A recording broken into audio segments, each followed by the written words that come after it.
Lecture 2, Sergeant Stubby, Dog, World War I. Chemin des Dames, in France's Aisne department north of Soissons, February 5, 1918. The 102nd Infantry Regiment of Major General Clarence Edwards's 26th, Yankee, Division tries to do the most unmilitary thing imaginable and simply sleep. Men pull damp greatcoats over their ears and shove rifles butt first into the chalky mud so the bolts stay clear, then they tuck their gas mask satchels under elbows like anxious pillows. A sentry shifts his weight on floating duckboards and drags his boot soles to keep feeling in his toes, because cold makes a man stupid in slow motion. In that half-frozen breathing pile, a brindle dog lifts his head, sniffs once, and stops being a mascot. A shell lands somewhere up the line and shakes chalk dust down into mouths, and while men cough and slap grime off their lips, the enemy's quieter weapon obeys gravity. In 1917 the Western Front starts using mustard gas in volume, and it doesn't need cinematic green fog to do its job. It can drift in as a thin, garlic and horseradish sting that becomes obvious only after it is already inside a lung. Heavier than air vapors slide along traverse corners, pour into dugouts, and pool where sleeping bodies make warmth and moisture. A man rolls over and exhales into the wrong layer of air, and the war punishes him for choosing the softer side of the trench. Stubby pads forward, nose low, sampling the exact boundary where chemistry becomes consequence. The human early warning system in that dugout delays exactly the way exhausted sensors delay. A soldier's eyes are tuned for flare light and wire silhouettes, not for an odor that arrives before pain, and the 102 ND's noses have been dulled by tobacco smoke, cordite, latrines, and winter colds. The men have drilled the mask routine until hands can find buckles in the dark, but drill still needs a trigger, and on a February night the trigger is usually someone else screaming first. Stubby supplies the trigger by doing something physical to a sleeping body, turning passive risk into frantic motion. In a war that hides its attacks inside weather and air, the first creature to react is the one built to live by reacting. Accounts of the first warning agree on the important choreography even when they bicker over details, because choreography is what saves lives. Stubby runs the trench line barking in a way that is not play and not begging, and when bodies stay horizontal he paws faces and tugs blankets until a hand swats him away. Then he escalates, some versions have him biting clothing, until the sleeping body becomes a standing body with a satchel in its hands. Men jerk masks out, seat mouthpieces, pull straps tight until rubber seals against cheekbones, and blink through lenses that fog in their own breath. Sergeant John Cuttin later fixes the moment in a poem by writing that the dog buried his nose at the first gas smells, which is not cute phrasing so much as a description of an instrument being used correctly. The New York Times obituary dated April 4, 1926 turns that same sequence into a clean claim about a dog warning soldiers from a gas attack, because newspapers like verbs that end in survival. That, early, is the whole story, and it lives in the mechanics of noses and seconds rather than in the romance of medals. Stubby works at shin level, right where low-lying vapor concentrates, and he samples the air with an organ built for chemical discrimination, not dignity. A dog carries on the order of 300 million olfactory receptors. Humans carry something like 5 to 6 million, and in Aisne mud in 1918 those human sensors are further clogged by fatigue and infection. Under training, canines can detect target substances at vanishingly small concentrations, so they often register new thing in air long before a man's cortex admits it is real. A trench is a chemical soup of smoke, rotting wood, sweat, and explosives, which means the dog's brain is already doing constant background subtraction. The moment the signal changes, he acts. Humans, meanwhile, are busy trying to interpret that same air through lungs that only report damage after the fact. There is an uglier causal detail that makes the behavior less miraculous and more inevitable. Stubby learns fast because the consequence teaches with pain. And Borzum's 2014 reconstruction and later Connecticut military summaries report that the dog himself is gassed in an earlier episode and requires medical care, so the odor is not abstract to him. A man scoops the animal up and carries him toward whatever passes for an aid post, and a medic uses canteen water and a rag to rinse eyes and muzzle the way you treat any mammal whose membranes are burning. That kind of experience turns a smell into a reflex, because survival circuits don't need language to update, they need association. When Stubby reacts on February 5, he isn't performing bravery for an audience, he's throwing an emergency switch that has already been wired by injury. The myth makes him noble, the mechanism makes him terrifyingly competent. Once the February 5 warning passes, the trench teaches both species without admitting it is teaching. Men scratch Stubby's shoulders, slip him bits of ration meat, and keep him near sleeping bodies because proximity is an early warning system you can pet, and petting is cheaper than replacing soldiers. When he paces or whines, a private repeats the gas warning down the line, and the 26th Division snaps into the drilled sequence without waiting for an officer, because debate is a luxury the chemin des dames does not subsidize. The dog learns that his agitation moves the pack, and the pack's movement ends the worst sensations, which is reinforcement no training manual needs to spell out. Cut-in writes, editors print, comrades retell, and within hours useful behavior is no longer, that dog is upset, but, the dog saved us. Because humans convert operational advantage into story as naturally as they convert food into heat. In a dugout, legend is just memory with better PR. April 1917 is the hinge that makes this seem possible, and it swings on paperwork. Congress declares war on Germany on April 6, 1917, and General John Pershing tells his own staff that the United States came into the war without an army and now must build an organization fast enough to survive Europe's learning curve. Clerks in Washington stamp orders, draft boards send notices, and rail depots load men into cars while slogans insist the whole thing is righteous and clean. Officers issue training schedules and requisition forms as if war is a machine that can be assembled by following instructions. The men who will crouch in Asian trenches later spend those first months learning to march in straight lines and salute without thinking, because discipline is the only technology they can deploy instantly. A dog will eventually add senses to that discipline, but first the humans have to become an organism capable of following a command. Camp Yale in New Haven is what that emergency looks like when it gets a street address. Officers repurpose the Yale Bowl and adjacent fields into drill space, and recruits march past University Brick with Springfield rifles on their shoulders as if war has politely agreed to wait until the training schedule finishes. In August 1917 the old 1st and 2nd Connecticut National Guard regiments are merged and federalized as the 102nd Infantry Regiment, one building block of Pershing's American Expeditionary Forces. Men swing entrenching tools into Connecticut soil to dig practice trenches, then climb out and do it again, because trench geometry is not intuitive to people raised on roads and fences. Bugles blare, sergeants shout cadence, and whole companies pivot in unison to teach bodies how to move under stress without pausing to negotiate. Every day produces dropped food, spilled coffee, and a predictable orbit of smells around the mess line that a hungry animal can map like a city plan. Somewhere at the edge of that human routine, a stray dog notices that the army has inadvertently built a buffet with a schedule. By September 1917 the 26th Division embarks from Newport News, Virginia, and the movement itself is a lesson in how quickly a nation can turn people into cargo. Men file up gangways in columns with rifles and bedrolls, and military police check names against manifests the way conductors check tickets, because the Army's first faith is in lists. The Atlantic crossing is managed under submarine threat, so lights are controlled and decks are organized, and the rules get stricter precisely because the consequence of a mistake is now drowning rather than a scolding. When the ships deliver troops to France in October 1917, officers funnel them toward a training sector near Neufchâteau, in Lorraine, where American units learn trench routine before being fed into hotter lines. Men shoulder packs, march through villages they can't pronounce, and scrape their boots on foreign mud that feels the same as Connecticut mud but carries different bacteria and different history.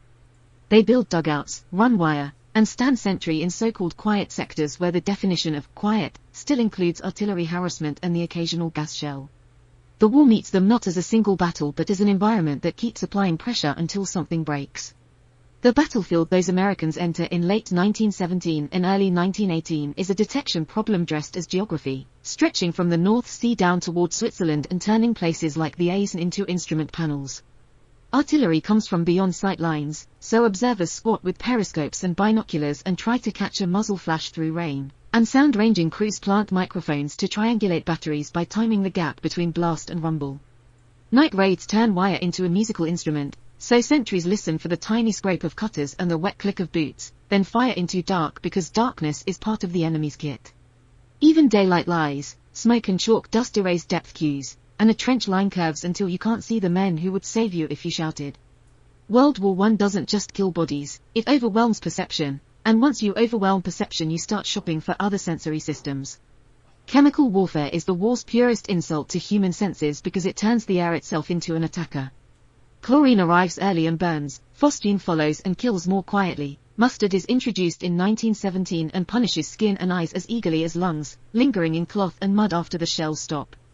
Men respond with procedural action rather than courage. They keep masks within arm's reach, they practice donning in the dark, and they scrape contaminated mud off boots instead of tracking it into dugouts. A soldier pulls on a mask too late and learns that too late can be measured in breaths, not minutes, and that the body keeps the receipt for days. Gas also rewrites the value of a warning. A shouted, "Gas," is a command that can move 100 men faster than any officer's whistle. The environment rewards the first creature that notices change, and it punishes the ones that treat air as empty. European armies have already reached that conclusion before the 102nd ever seized French soil, and they codify it with schools and budgets rather than with bedtime stories. Germany works with civilian dog clubs through the late 19th century and is often credited with establishing a military dog school in 1884. So when war begins in 1914, it has roughly 7,000 trained dogs ready for messenger and sentry work. As the conflict expands, it scales the program to about 30,000 animals at peak, a mobilization of noses that mirrors the mobilization of men.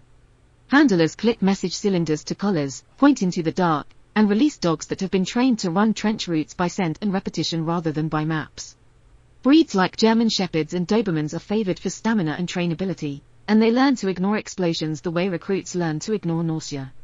In that system, a dog is issued, handled, and sometimes killed like equipment, except the equipment chooses to come back.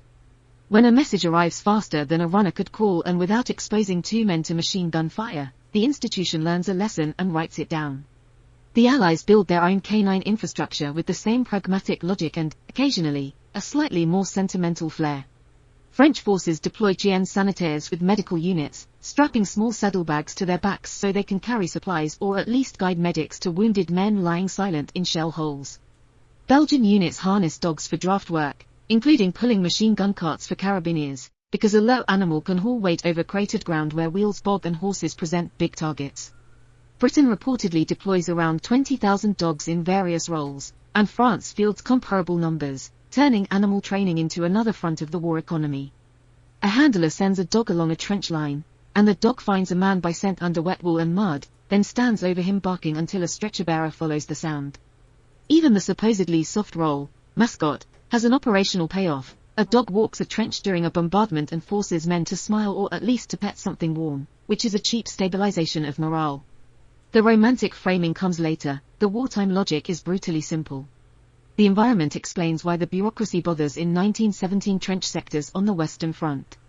Trench networks are narrow and labyrinthine, and shellfire cuts telephone wires as casually as it cuts men, so orders get delayed at the exact moment delay becomes lethal. Dogs move low and fast through cratered ground that turns a human with a full pack into a slow target, and some wear spool harnesses so they can lay communication wire as they run, dragging copper through a landscape built to eat equipment. At night, superior hearing and night vision turn a dog into a living tripwire, a sensor that growls at footsteps long before a dozing sentry in Eisenchalk can focus his eyes.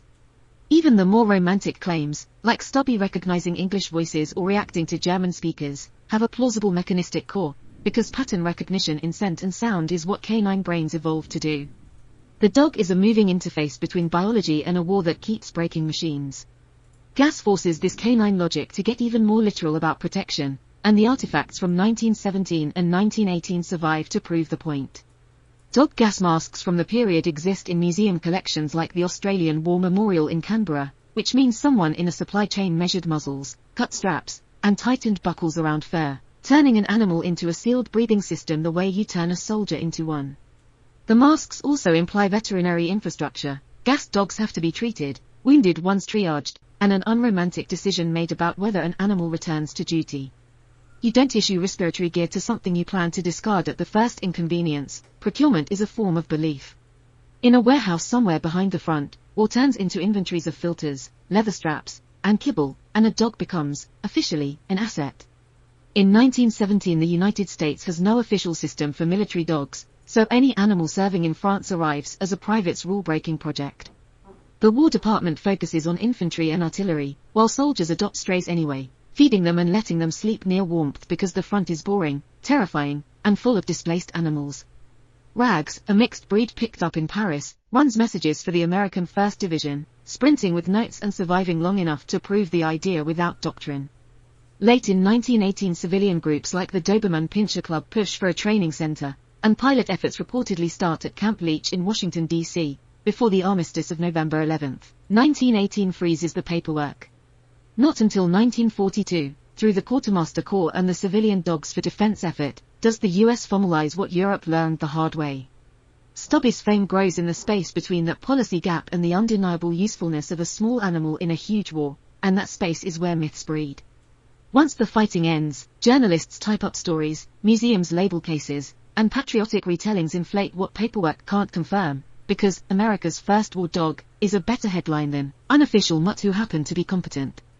Writers with a debunker's conscience, and Borzum in 2014, Eric Ofgang in Connecticut Magazine in April 2017, handle the story like evidence text, scraping off later varnish and asking which details appear in contemporaneous artifacts. The inflation is rarely malicious, it's the normal human habit of polishing an event until it becomes a parable. Someone reads Cutin's poem or the 1926 obituary and then, without intending to, adds a medal, adds a rank, adds a clean origin, because narrative hunger hates loose ends. The risk isn't that the dog did nothing, the risk is that humans can't stop turning real utility into inevitability. What resists that varnish are the physical anchors that keep showing up across early artifacts like Cutin's poem and the New York Times obituary. Stubby is consistently described as a brindle mixed breed, often pegged as Boston Terrier type and sometimes loosely labeled with pit bull lineage, compact rather than imposing. He is remembered as barrel-shaped with a low center of gravity and, crucially, with a tail reduced to a stump, the kind of anatomical fact that turns a name into a description rather than a prophecy. Contemporary descriptions suggest he is young when he appears in 1917, perhaps 1 to 2 years old, putting a likely birth around 1915 or 1916. But the sources don't agree tightly because strays don't come with documents. No pedigree follows him into the story because nobody filed paperwork on him until he started saving people, and that lack becomes a blank canvas for later imagination.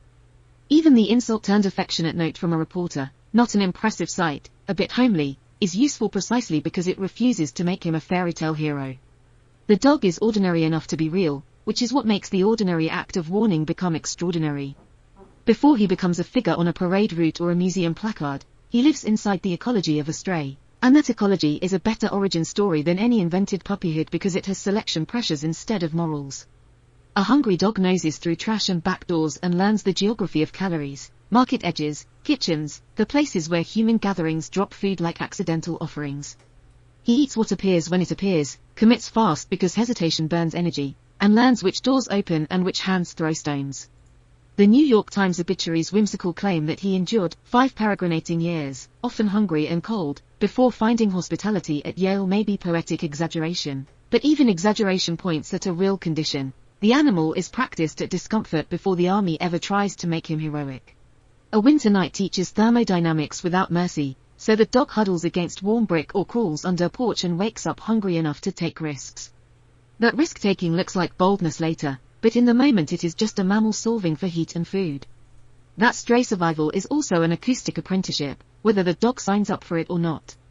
City streets and rail yards deliver sudden clangs and shouts, and a nervous system that collapses at loud noise doesn't do well in places where metal bangs and wagons clatter, so the animals that persist are the ones that recover quickly from startle. Fear in mammals is endocrine machinery, adrenaline surges, cortisol cycles, the toggling between flight and freeze, and individuals vary in how fast they return to baseline after a shock. When artillery later shakes a dugout in the A's, the dog who keeps functioning is not expressing patriotism, he is expressing temperament. The New York Times obituary notes that the noise and strain that shattered many men's nerves did not impair Stubby's spirits, which is journalistic language for stable behavior under acoustic horror. The war will credit that stability as courage, but the mechanism starts earlier, in whatever streets he survived. Even the dog's body reflects the constraints of that earlier life in New Haven in 1917 and foreshadows what will work in A's and trench geometry in 1918. A short coat dries faster and holds less mud, which matters in a place where every surface tries to become a wet blanket, but it also sheds heat faster, making cold nights costly. A compact build lowers the center of gravity, letting an animal scramble across duckboards and into dugouts without slipping, and it makes him easy for a soldier to scoop up and carry when rules or danger demand it. Stubby shakes water off and wedges himself between boots, using 20-some pounds of muscle to claim a spot humans would otherwise fill with fear. The same blunt snout that makes him a bit homely, in a reporter's description also shortens the lever arm in a scuffle, a small mechanical advantage when jaws meet cloth. Bodies are equipment, the difference is that this equipment decides where it wants to go. Stray social life maps forward too, because both street life and trench life are systems of proximity and threat. A dog living around people without being owned learns how to approach a group without triggering aggression, how to retreat before a hand becomes a thrown object, and how to track a moving cluster at the edge of warmth and food. That skill shows up later in descriptions of Stubby weaving through clusters of men at Camp Yale in New Haven and then again in France, inserting himself where attention is thick. Pack behavior turns proximity into loyalty without contracts, and loyalty has downstream consequences when the group becomes a platoon that sleeps in the same holes and panics at the same sounds. It also makes alarm behavior socially meaningful. Warnings are for the pack, not for the individual, which is why a dog bothers to wake a man instead of simply running away from danger. In that light, biting a blanket to force a soldier upright is not sentiment, it is group maintenance. The myth calls it devotion, but the biology calls it an evolved social strategy. For anyone trying to keep epistemic hygiene while telling a story that begs to be turned into a flag, uncertainty is the enemy and also the fuel. Because the record becomes clear only once witnesses notice the dog, later retellings are tempted to backfill childhood scenes, turning an adult stray into a puppy and hunger into destiny. Historians and careful compilers end up doing triage with real artifacts. They compare Cutting's poem, the 1926 obituary, early photographs, unit histories, and later summaries that have had decades to accumulate patriotic gloss. Even charming set pieces, like the story of an officer being won over by a poor-raised salute, oscillate between plausible camp folklore and hard fact depending on which witness is doing the telling. The boundary matters because once an anecdote becomes useful, it stops being questioned and starts being repeated until it feels like evidence. That repetition is a physical act too. A journalist copies a line, a museum guide repeats it, a schoolbook prints it, and the line hardens into truth by sheer friction. The goal isn't to drain the wonder, it's to keep the wonder attached to what can actually be anchored. Mid-1917 New Haven, at the edge of American mobilization, offers a stray dog a corridor of smells and routines that are hard to ignore. Camp Yale concentrates young men, predictable schedules, and dropped food around the Yale Bowl just as Connecticut troops reorganize into the new 102nd Infantry after April 1917's war declaration. Bugle calls signal meals, shouted cadence signals movement, mess line grease and coffee leak into the air, and a dog can follow that trail without understanding a word of military English. Men jog calisthenics on the field, slam rifle butts in drill, and peel food wrappers that flutter into grass like invitations.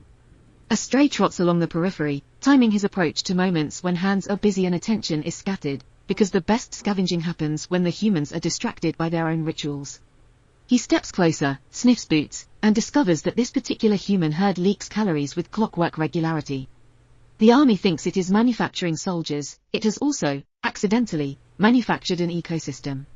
Once a stray commits to the camp, the early training looks like play that accidentally aligns with military needs.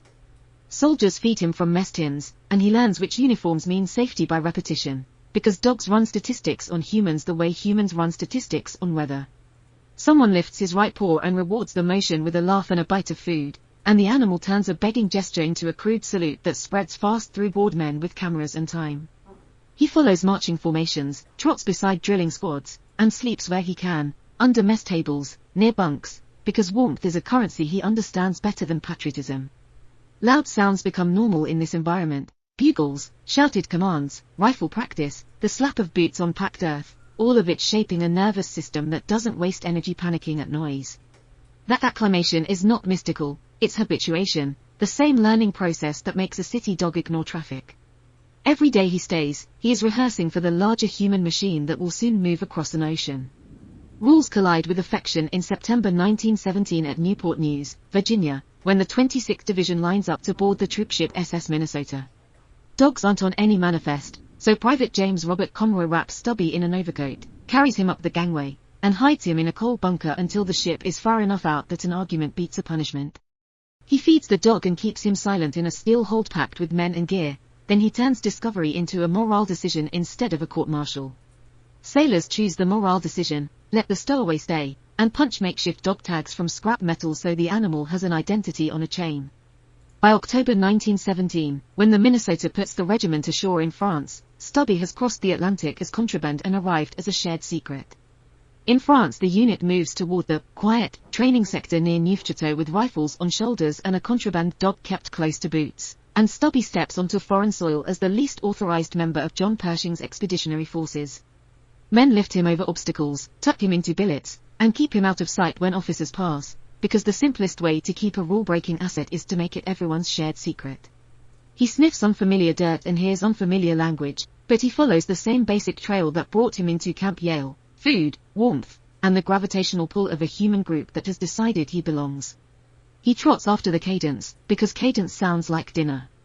The first human name that sticks to the dog is Private James Robert Conroy, Supply Company, 102nd Infantry Regiment, 26th Yankee Division, sweating through July 1917 at Camp Yale in New Haven, Connecticut. Conroy, born in 1892 in New Britain and already 25, leans on a mess line barrel, palms a scrap of bread, and slides it across the grass toward a short brindle stray that has been orbiting the drill field since breakfast. The dog noses the food, eats fast, and steps closer, close enough to test the boundary of a man who has been turned into government property a few months after April 6, 1917. Conroy offers a second piece from his own ration, and that second offering is the only enlistment paper the animal will ever sign. On the Yale Bowl grounds that same humid morning, steamy, in later Connecticut magazine retellings, the 102nd pounds through calisthenics in wool shirts and leather gear, trying to turn civilians into synchronized equipment. Stubby walks straight into the choreography, sniffing putties and rifle slings, dodging boots with the casual confidence of an animal that learned on city streets that ankles are hazards. A recruit flicks a bacon rind, Stubby tracks it, then threads between two men at double time, tail reduced to a stump that still wags like a broken metronome. The dog's blunt, compact body keeps getting underfoot and never quite panics, which is a temperament data point the army will later mistake for courage. Conroy clips a hand around the scruff to steer him clear of a marching line, and Stubby yields without yelping, already learning that this particular voice is the one worth mapping. Conroy makes the adoption real with objects, because an army camp believes what you can hang from a strap. He names the dog, Stubby, for the obvious tail geometry, then cuts scrap metal into a tag and threads it on cord like a homemade dog license that announces, wordlessly, this animal has a handler now. He drags a blanket into the corner of a tent line, points twice, and repeats the gesture until Stubby lies down, which is training by consistency, not charisma. When the dog trots after him through camp traffic, Conroy keeps one hand low, tapping his thigh like a metronome so the animal can anchor on sound when whistles and shouted orders bounce off tents. By the end of a week, Stubby is following one man through a grid of louder noises, which is the first useful skill any war will demand. The first collision with authority arrives on the parade ground, where a commanding officer notices fur inside a system designed for canvas, rifles, and paperwork. In the Connecticut Military Department's retelling, the officer strides over ready to erase an anomaly. Conroy stiffens, and Stubby solves the moment with theatre by lifting a paw toward his brow in a rough imitation of the human salute. The men laugh because it is legible, it looks like obedience, and institutions love anything that can be misread as discipline. The officer's mouth tightens, then he turns away instead of ordering the dog removed, and that tiny choice becomes a hinge the entire story swings on. Stubby drops the paw and trots back to Conroy, and a debatable gesture buys real tolerance, which buys time, which buys everything else. From then on, Camp Yale itself trains Stubby, because the place is one long reinforcement schedule made of bugles and predictable consequences.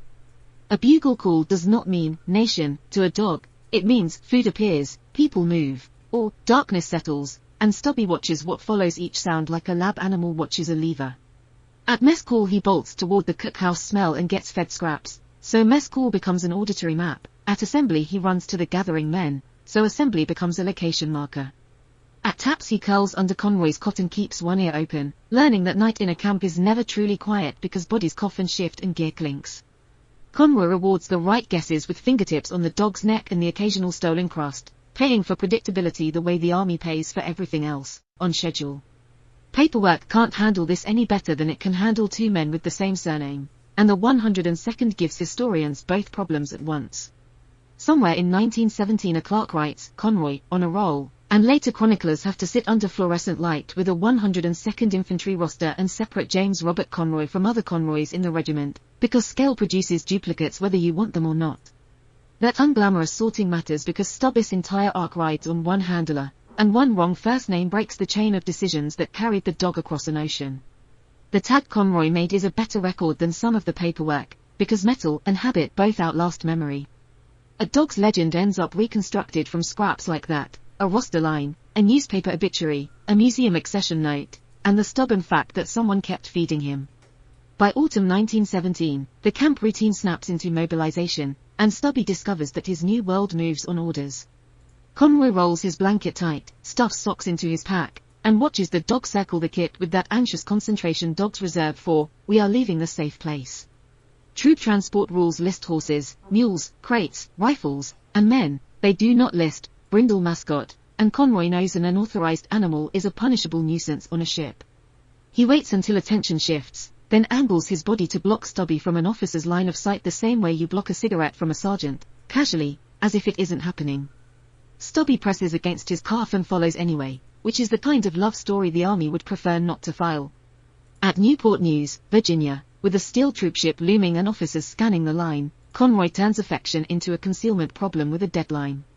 The New York Times obituary printed on April 4, 1926 preserves the choreography. Conroy wraps Stubby in the greatcoat slung on his arm and carries him up the gangway, and Stubby lay still, with bated breath, until released. Conroy wedges him below for the first stretch. Accounts mention a coal bunker or a dark hold, and when he hauls the dog back up, Stubby is soot-smudged and silent, because noise is what gets you thrown back onto the dock. By the time an officer finally notices the stowaway, the animal has already passed the point where return would feel like abandonment, and the human has already committed a regulation violation that can't be undone. The crossing forces another round of adaptation, because a ship is a floating stress test made of vibration, crowding, and rules about light. On a transport often identified in careful retellings as the SS Minnesota, Stubby rides out a roughly 10-day Atlantic run, engine thrum turning deck plates into a constant tremor that never lets his paws fully settle. Officers order blackout at night and the ship zigzags in convoy to complicate German U-boat targeting, so Conroy cups Stubby's ribs and carries him topside for air while the horizon disappears and salt spray varnishes the dog's whiskers. Below, thousands of men cram bunks. Conroy dribbles water into a canteen cap, wipes soot off the dog's nose, and times every movement around an officer's footsteps. Lifeboat drills rattle the ship, and Stubby wedges behind Conroy's leg until the clanging and shouting finally die down. When an inspection finally flushes the stowaway, the decision point has shifted. Punishing Conroy is tedious, turning the ship around is impossible, and the easiest policy becomes the laziest: let the dog stay. When the 26th Division steps onto French ground in the fall of 1917, Stubby follows Conroy down another gangplank into a country that smells alien in 100 small ways. The port, Brest or Saint-Nazaire depending on the convoy, mixes coal smoke, salt air, unfamiliar livestock, and the sharp tang of foreign kitchens, and Stubby pins his shoulder to Conroy's leg like an anchoring maneuver. Under Major General Clarence R. Edwards, the division funnels into staging areas, rail cars, and billets, and the dog learns that movement now comes in long pulses of waiting punctured by sudden shouting. Conroy keeps one hand on the scruff in crowds, not as dominance but as a tether, because a small body in a crush can banish. Stubby keeps his eyes on the same boots, and the simple act of tracking footwear becomes a survival procedure in a continent he didn't choose. You can watch the bond become a working interface in hands and eyes, not in slogans. Conroy doesn't explain war to Stubby. He tightens straps, shoulders a rifle, and changes posture when danger is near, and the dog tracks those microshifts the way Alexandra Horowitz described in 2009 when she wrote about dogs following human attention through gaze and body orientation. Stubby studies Conroy's face, the tension in his shoulders, the speed of his breathing, and treats those signals as environmental cues more reliable than any shouted command in a crowded trench. Conroy learns the reverse translation by touch. He reads a stiffened back and flattened ears the way he reads a map contour, then adjusts his own movement to keep the dog quiet. A loop forms where each organism regulates the other's stress, and it happens while Conroy is buckling gear and Stubby is pressing closer, both of them doing it with bodies because bodies are what they have. Conroy keeps Stubby functional with crude field engineering because a short-haired dog is a heat loss machine in French damp. One Smithsonian link detail survives because it is manual. Conroy cuts a hole in a blanket and drops it over Stubby like a poncho, turning infantry bedding into canine weatherproofing. The physics are ruthless. A small body loses heat quickly and wet fur conducts cold, so insulation becomes survival gear rather than costume. Conroy rubs Stubby down with whatever dry cloth he can steal after a wet march and shoves him deeper into a dugout corner where the wind can't reach, because hypothermia doesn't care about legends. Stubby shakes off mud, the poncho flaps, and an improvised piece of textile becomes a life support system. In cramped dugouts, Stubby becomes a portable piece of civilian life that soldiers handle because their brains are overloaded. Men in the 102nd reach down and scratch his head with fingers that were gripping rifles an hour earlier, and Stubby leans into the contact because touch is a currency dogs understand better than speech. Conroy watches the same hands go from petting fur to loading magazines without any cognitive transition, and that frictionless switch is part of why a mascot works. It lets a nervous system downshift for 3 seconds and then return to work. The comedy of a dog in uniform evaporates the moment incoming fire starts, and then the dog's warmth against a shin becomes a measurable reduction in panic rather than a photo opportunity.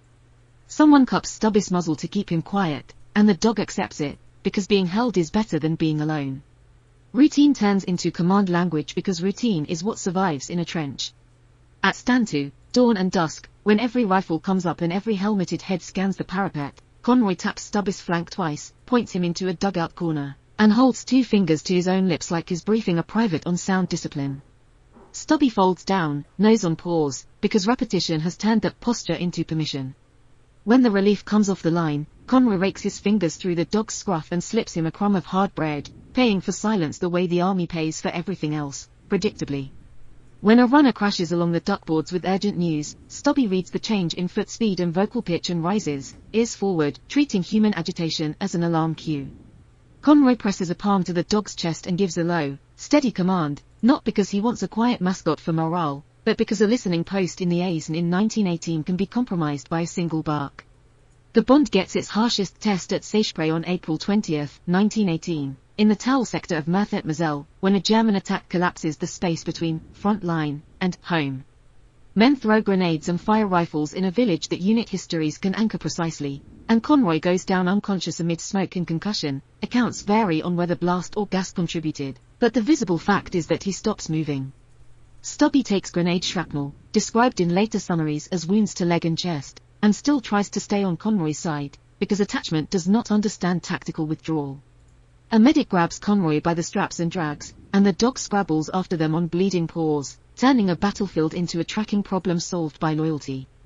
Someone finally scoops Stubby up under the ribs, and the dog's weight in human arms is the moment the unit admits the mascot is also a casualty. Behind the line, the war turns briefly into medicine, and Stubby has to submit to human hands that hurt on purpose. In a field hospital, rows of cots, antiseptic sting, uniforms cut away for access, someone washes blood from fur and picks shrapnel from flesh with tools designed for men, not dogs.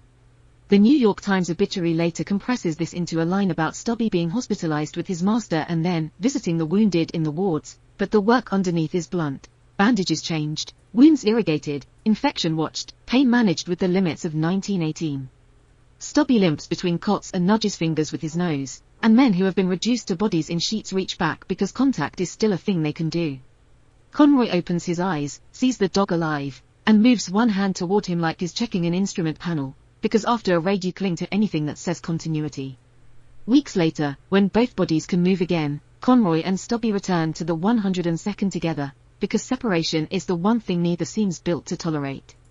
Conroy straps his pack, adjusts his sling, and watches the dog hobble a few steps before finding a workable gait, proof that healing is not miracle but biology with a scar tax.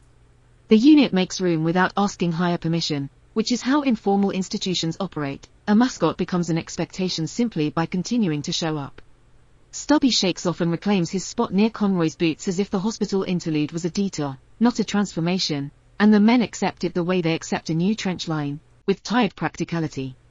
Nobody files paperwork to reauthorize him. The authorization is the fact that the platoon keeps feeding him. Long before France, Stubby's training was already being shaped by bored soldiers turning reinforcement into ritual.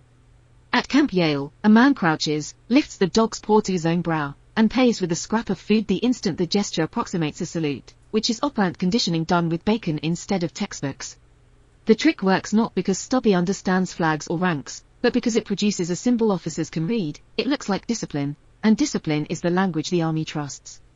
Somebody repeats the drill, then somebody else repeats it, and the dog learns that a specific motion produces attention and food, which is as close to meaning as any animal needs. Stubby's paw goes up again, the men laugh again, and a camp novelty quietly becomes an access credential. Recognition in a fighting unit is collective, and you can see it in what the humans do after Stubby proves useful under threat.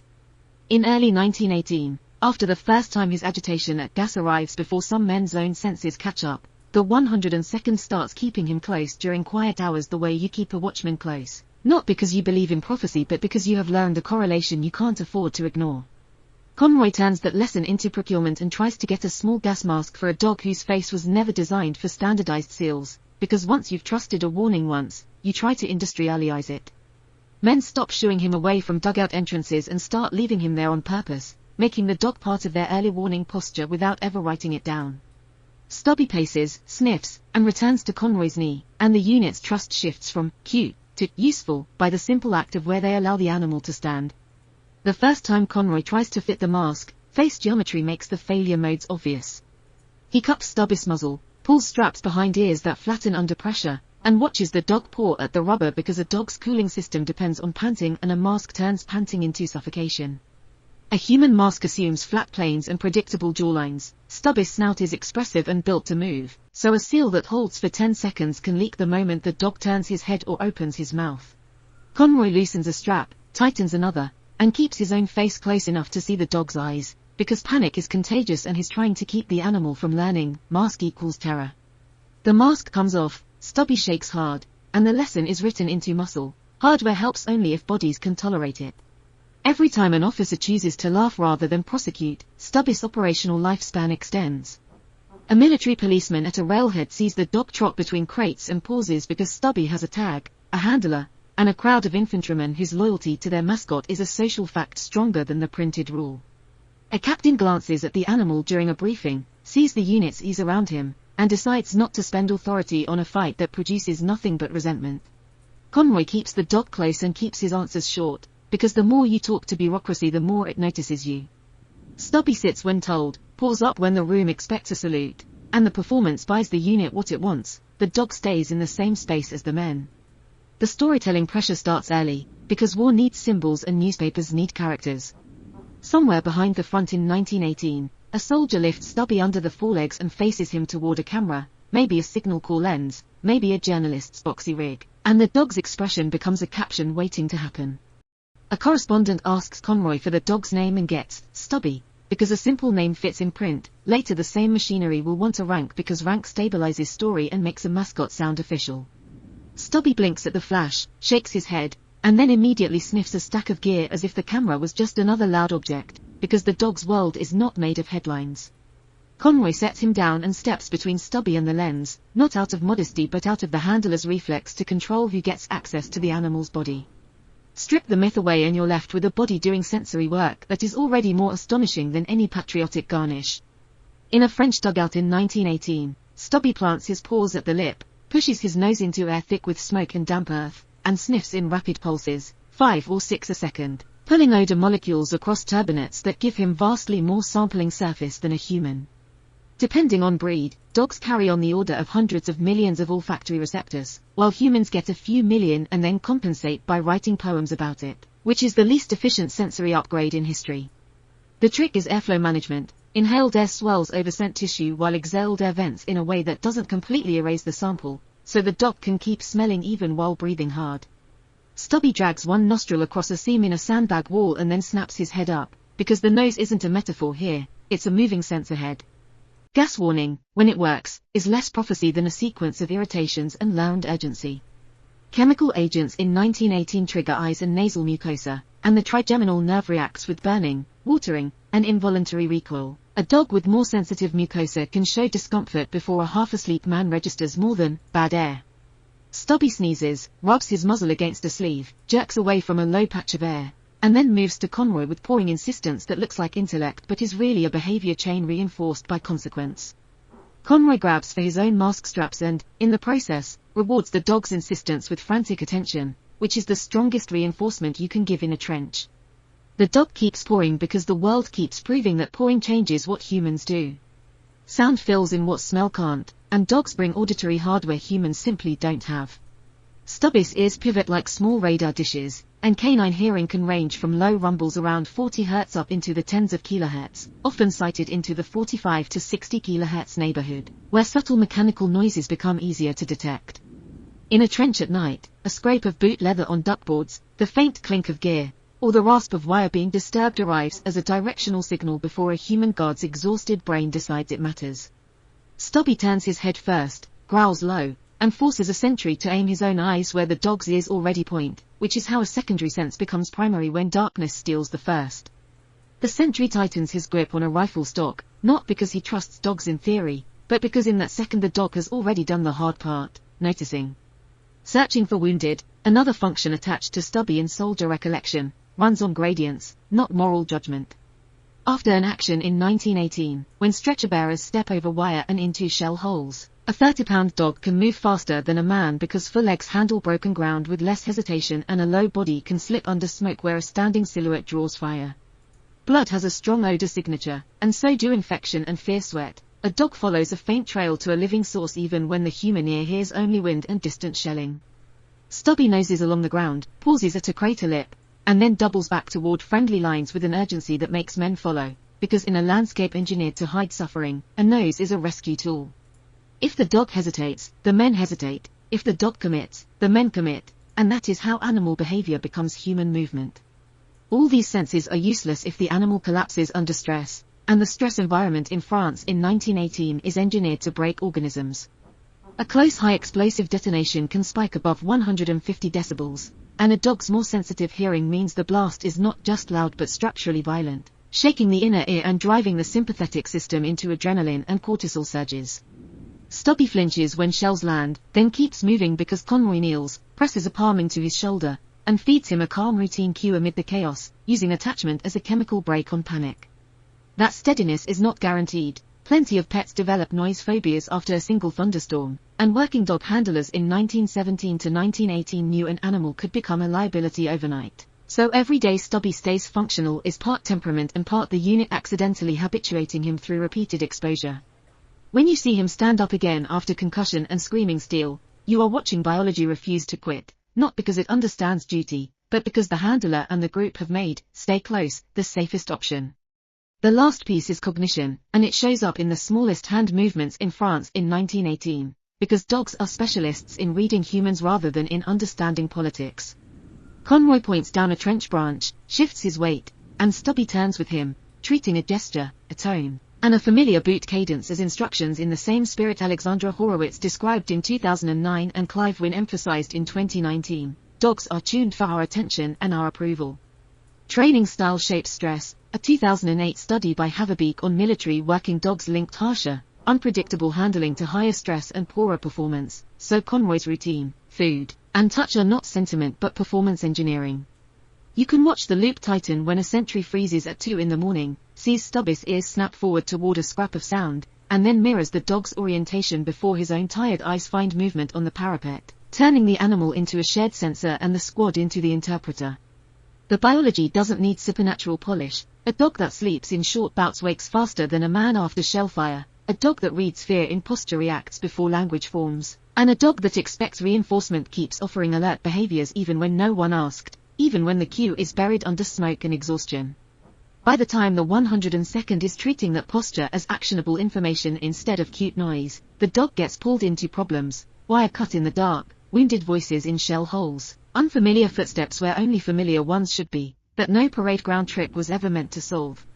In the late months of 1918, when the American line is no longer just holding but pushing, a sentry in the 102nd Infantry raises his rifle in the Argonne because a silhouette has moved in a place where the map says nobody lives.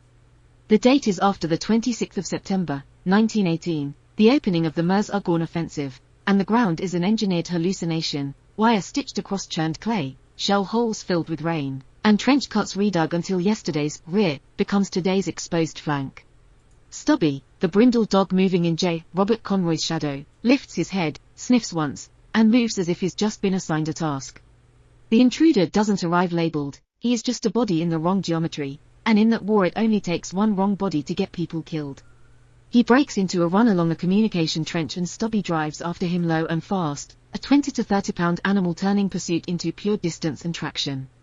The dog launches and clamps onto the seat of the man's breeches, the detail that survives because it's undignified and brutally functional, soft tissue, pain, balance, and a center of mass dragged backward. The man's options collapse into falling, fighting, or surrendering while Americans close the gap with rifles and the kind of breathless shouting you don't waste in daylight. The combat action is simple enough that it becomes a story, and stories immediately get processed by peacetime editors like their meat going through a grinder. The New York Times obituary on the 4th of April, 1926, run under the headline, Stubby of AEF enters Valhalla, plants the capture in the Chemin des Dames sector and calls the enemy a spy, because spy turns a stray encounter into melodrama at almost no evidentiary cost. The Times-Picayune, writing in New Orleans on the 15th of October, 1922, relocates the episode to the Argonne and sells it as a clean battlefield capture, while on Borzum's 2014 retelling tries to separate what's repeated from what's pinned to date and place. Somebody, somewhere, chooses which noun makes the scene feel inevitable, and the dog gets locked into that noun forever. In an Argonne trench in 1918, strip away the adjectives and the mechanism is still nasty and plausible. A human infiltrator can soften his footsteps and shrink his silhouette, but he can't stop sweat, wool, leather, and fear chemistry from shedding into the air the 102nd has been breathing for months. Stubby lifts his nose, sorts, not us, in a single inhale, and then commits to the simplest algorithm available, chase the wrong body until it stops moving. The breeches bite works because it steals leverage, hips yanked back, balance twisted, pain spiking through soft tissue, until the man either falls or freezes long enough for Americans to grab him. Once the unit decides the dog caught a man, the unit does what it always does with useful anomalies, it ritualizes them so they can be kept. Sergeant Stubby appears as an honorary title in post-war coverage and in the way Conroy presents him, even though the US Army has no enlistment paperwork, no pay record, and no slot on any 1918 table of organization for one dog, brindle, short-haired, stubtail. The title still works because rank is partly a costume, and costumes change how humans behave around a thing. A private can crack a joke, ice front, sergeant's coming, and still unconsciously create a corridor, a respect bubble, a protected place in the dugout where the dog can curl without being kicked. The trophy impulse follows, because humans can't resist making a story visible in metal. Connecticut National Guard tradition and later state summaries claim Stubby wore a captured iron cross on the rear of his blanket after the incident, a detail so perfect it practically pins itself. German medal, American dog, moral inversion with a clasp. The provenance is murky, whose iron cross, which exact day, which exact battlefield, and that's the point, the story wants an object more than it wants a chain of custody. Somebody threads a ribbon, somebody punches a pin through fabric, and suddenly the dog is carrying a summary of the war like a moving caption, whether the caption deserves the certainty or not. At the Smithsonian's National Museum of American History, the chamois coat and blanket associated with Stubby sit inside the Armed Forces collection as object in MA_439710, an artifact that makes historians relax because it's not a vibe, it's a thing. The coat carries the 26th Division, yard, patch, overseas service chevrons stitched like a time card, and a wound stripe, World War I's visual shorthand for injury, attached to leather the way the Army attached identity to men. Somebody fastened medals to it that don't belong to any military order of merit, and that mismatch is part of the evidence. Civic honor bolted onto martial display because the institution itself didn't know what to do with a mascot that behaved like a soldier. In the field, Conroy buckles it on and the dog becomes legible at a distance, a moving uniform that says, to any stranger, not a stray, property of this unit. That coat begins with civilian hands, not a procurement line, and the origin scene is as physical as war gets. After the fighting around Château Thierry in July 1918, French civilians, remembered in later accounts as the women of the town, cut and stitch chamois leather into a fitted jacket for a short-haired dog that keeps getting soaked and chilled. They embroider Allied flags and the name, Stubby, onto the panels and hand it to Conroy as a gift, the same gesture that hands flowers to men who have been killing all week. He takes it like it's paperwork, checks the seams, lifts Stubby by the chest, threads forelegs through holes, and tightens the fit until the coat sits flush instead of snagging. Gratitude becomes gear, and gear becomes the difference between an animal that survives a wet night and one that doesn't. Shelter is the next hack, because the Western Front is a machine built to strip heat out of bodies. In the Chemin des Dames sector on the 5th of February, 1918, north of Soissons in the Aisne, trench floors flood until duckboards float, and a dog's low body line turns nuisance water into drowning risk. Men lift Stubby by the chest and set him onto boards or into a dugout corner because there is no kennel and no quartermaster issuing straw. A blanket becomes architecture. Conroy cuts a hole in one so it drapes like a poncho and keeps mud from soaking the dog's spine. Every night is a small, repeated decision about whether the mascot is allowed into the human heat pile, and the answer is almost always yes because the unit has already decided the dog is part of the unit's nervous system. Feeding him is another daily procedure disguised as affection, and it works only because a small dog's metabolic budget is cheap compared to the rest of the war. US rations in 1918 are calibrated for adult male humans, tinned meat, hard bread, beans, coffee, and Conroy breaks off scraps, soaks hardtack, and slides bits of bully beef into a mouth that will take whatever is edible. A 20 to 30 pound dog doesn't need the calorie volume that a mule needs, which is why Stubby can exist inside an infantry company without changing the official supply chain. But sustainable is not free, each mouthful still comes from someone's pocket of hunger, and the men pay because the return is immediate and emotional. You can watch a soldier hand over food and then, a minute later, look less alone. Transport turns the same care into motion, and motion is where pause become a maintenance problem. When the 26th Division shifts toward Château-Thierry in July 1918, then moves into the St. Mihiel operation in September and the Meuse-Argonne push after that, the regiment marches and rides and marches again, and Stubby either keeps pace or becomes cargo. On hard roads his paths split, and a soldier tucks him under an arm or into a wagon because an exhausted dog is still lighter than an ammunition box. The unit can't afford to lose time to a limping mascot during an operational movement window, so it solves the problem the way armies always do, by carrying the weak thing until it can walk again. Stubby's body becomes one more piece of kit that must arrive on schedule. Gas makes the improvisation more desperate because it demands hardware that actually seals. Retellings describe Conroy and his comrades trying to fashion a small gas mask for Stubby, a task that turns into a wrestling match with snout geometry, fur, and straps that won't sit still on an animal that wants to pant and move. Purpose-built dog gas masks from European armies survive today in museum collections as proof that someone tried to engineer this problem. What the 102nd is doing is field hacking with whatever canvas and webbing is in hand. A man pulls straps tight, Stubby paws at the muzzle, the seal breaks, and everybody learns in 10 seconds what a laboratory would take a memo to explain. The result isn't a triumphant gadget, it's a compromise that buys seconds. Just enough to shove the dog into the dugout, just enough to drag him upwind, just enough to keep him breathing when the wind shifts wrong. The most anchored wound episode drops you onto a specific night with no room for hero haze. At Seicheprey in the Towel sector on the 20th of April, 1918, German troops hit the 102nd Infantry hard enough that Major George J. Rao orders every available man, cooks, drivers, anyone who can carry a rifle, into the line to plug gaps, and the casualty figures surge to roughly 81 killed and more than 400 wounded. In that chaos a grenade bursts close enough to drive shrapnel into the dog, and later accounts remember Stubby being out of action for about a month because metal in flesh doesn't care about legend. Someone hauls him out of the line by the scruff and coat, someone presses cloth to bleeding, someone decides he goes to the rear with the wounded men because a mascot is still a body that can die. The wound stripe on the coat makes sense only after you stand in that night and accept what it cost. On the Yankee Division line in France in 1918, the dog's wartime life is mostly routine, and routine is physical labor. Stubby walks duckboards at night in the 102 ND sector, steps over sleeping legs, knows his hands for familiar scent, and sentries interpret the behavior as inspecting posts, because soldiers will anthropomorphize anything that makes them feel watched over. He barks at reveille and paws boots, acting like an alarm clock, and the men laugh because laughter is the only anesthetic a dugout offers without paperwork. He chases rats that live on crumbs and corpses, then circles back to the same few men, Conroy included, because survival is largely about learning which bodies are safe and staying close enough to touch them. On the 11th of November, 1918, the armistice arrives as an order to stop doing the only thing muscle memory trusts.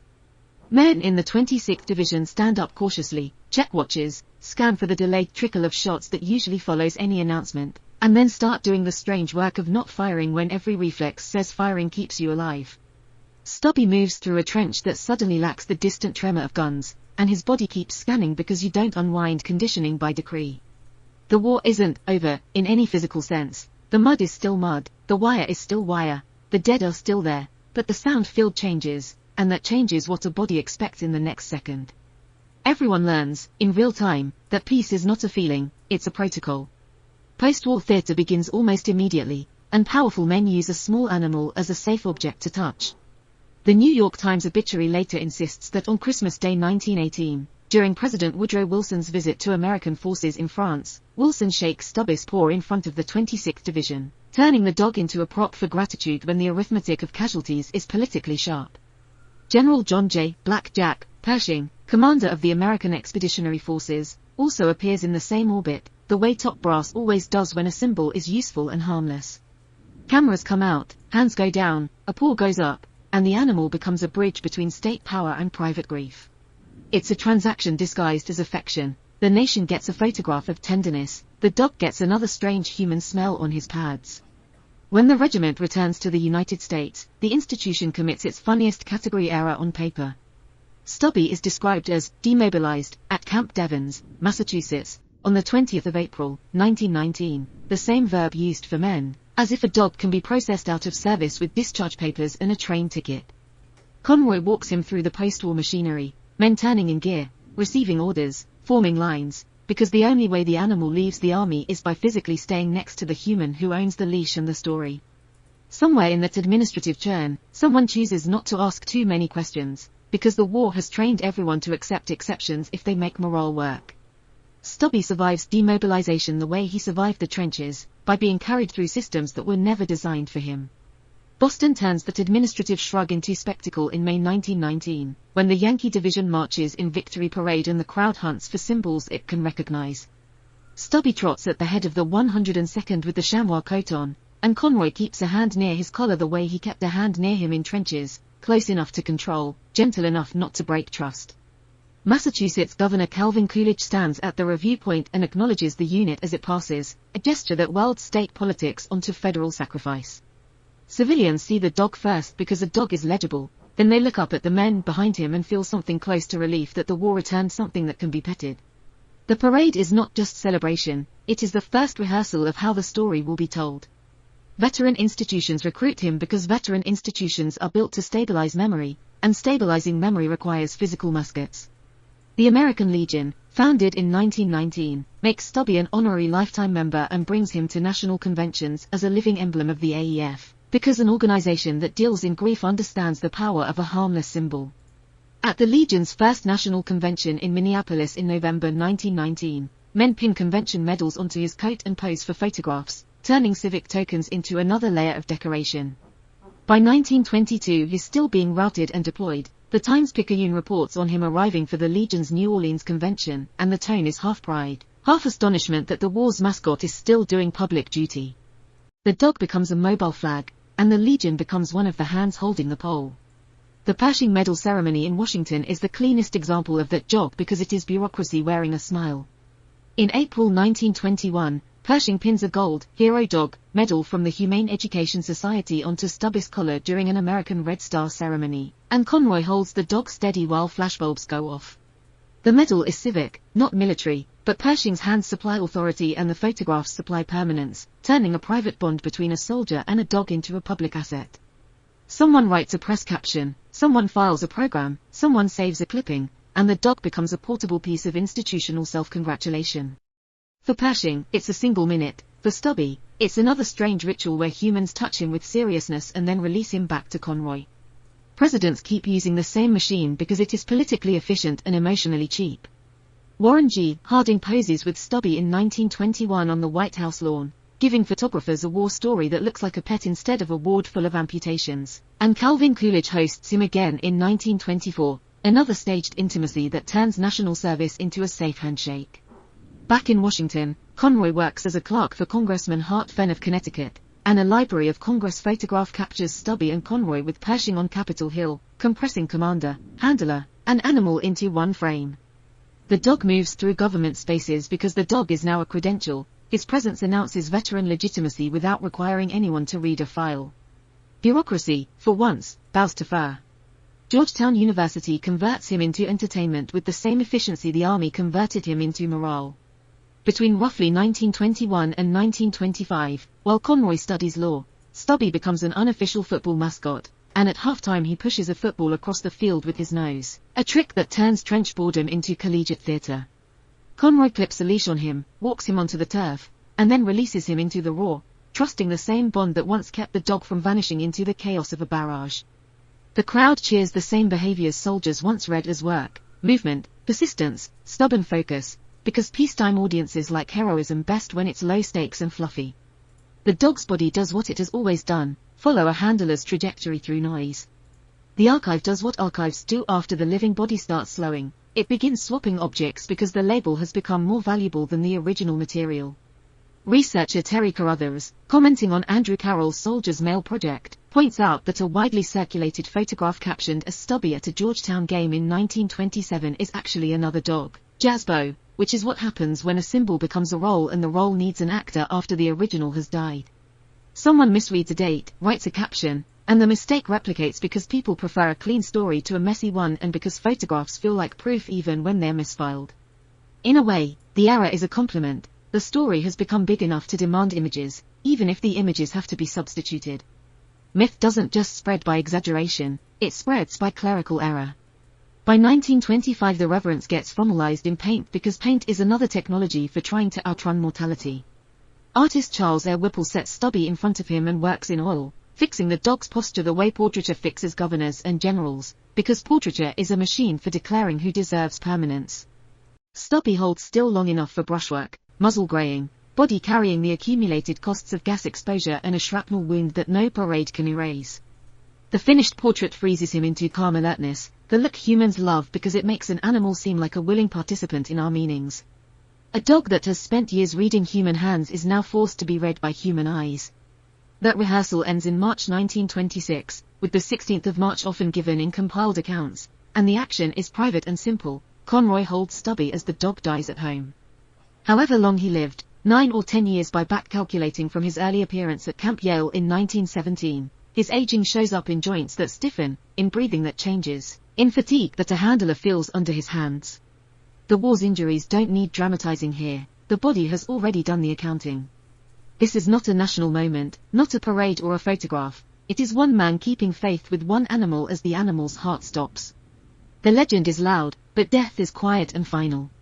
Then the public machinery snaps back on, and you can watch it in ink. On the 4th of April, 1926 the New York Times prints its Valhalla obituary with a headline big enough to swallow nuance, stacking the dog's life into a resume, the captured German, spy, gas warnings, the Seicheprey wound of the 20th of April, 1918, meetings with Wilson and Pershing, the parade circuit, the medals.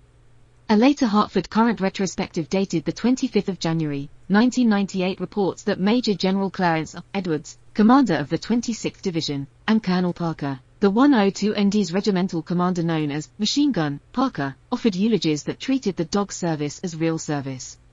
Editors choose which scenes become canonical, and readers accept the canon because it feels better than thinking about mud, infection, and the math of artillery.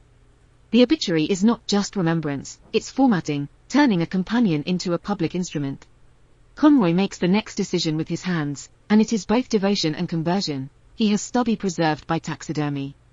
A taxidermist removes skin, treats it with preservatives, stretches it over a form, and sets glass eyes into a face that will never blink, because museums and veterans' halls want a gaze to meet.